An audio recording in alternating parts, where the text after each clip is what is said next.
So this far we've studied the helix, we've studied the sheet, and we've studied that special very tight turn. There is a fourth part that I want to mention just for completeness. So we have helix,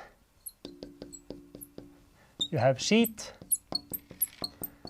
we have turn, but then we also have this elusive coil. So you might think of the coil as a chain just stretched out. Don't do that, even if I occasionally draw them that way. Because if you take all those phi and psi torsions and put them in the stretched out 180-degree states, that is just one specific microstate. The probability of finding any specific chain completely stretched out is 0, the first approximation. So in principle, it's going to be more curled up and randomly curled up.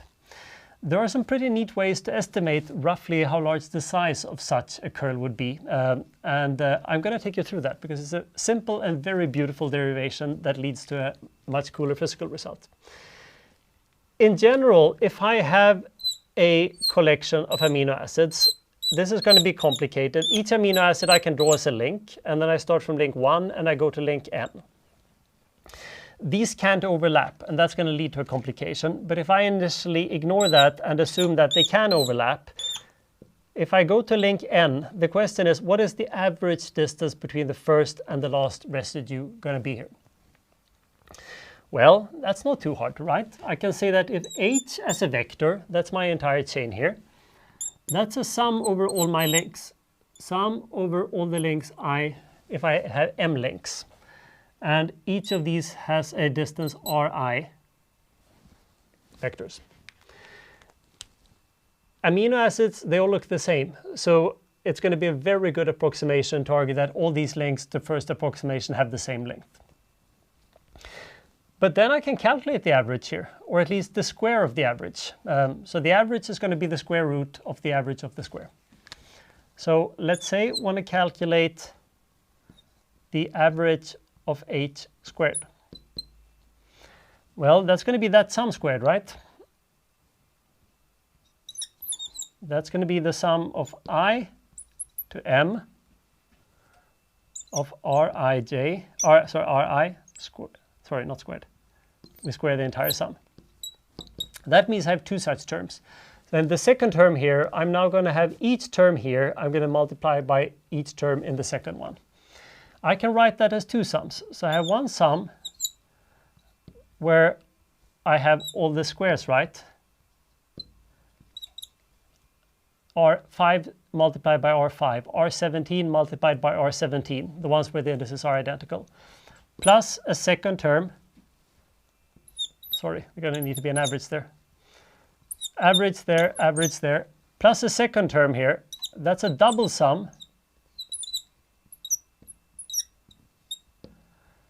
over all the i's not equals to j to m. And then I'm going to take the average of that. And those two are vectors. This simplifies in a very beautiful way, and that's why I want to take you through it. In general, if I have one vector, and then I take another vector, and they're completely unrelated, what is the average of their scalar products going to be? That entire term will disappear, because on average, they're going to be 0. And that means that this entire average is just really the average of the sum over all elements Ri squared. But again, if all of them have the same length, then I can just say that corresponds to m, the number of residues, multiplied by the average of that square.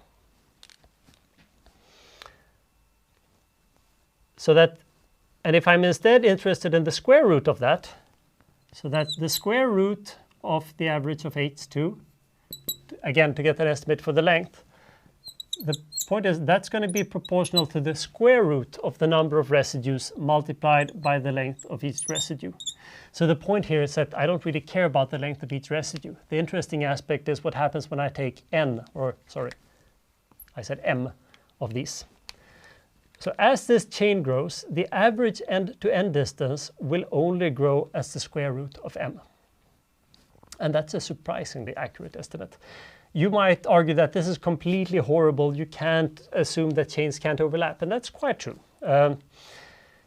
in principle, you will also, proteins, my amino acids are not completely free to rotate here. But remember, I wasn't really interested in the specific number R was. So that instead of having each amino acid here, you could argue that if I move from one amino acid to the second amino acid, there's going to be a large correlation with them.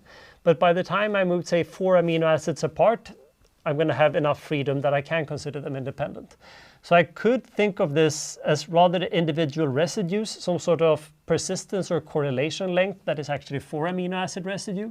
That would change the average length of the links R, but it would not change the asymptotic dependence of how this grows as a number of the number of residues. Still, assuming that they can't overlap is an oversimplification.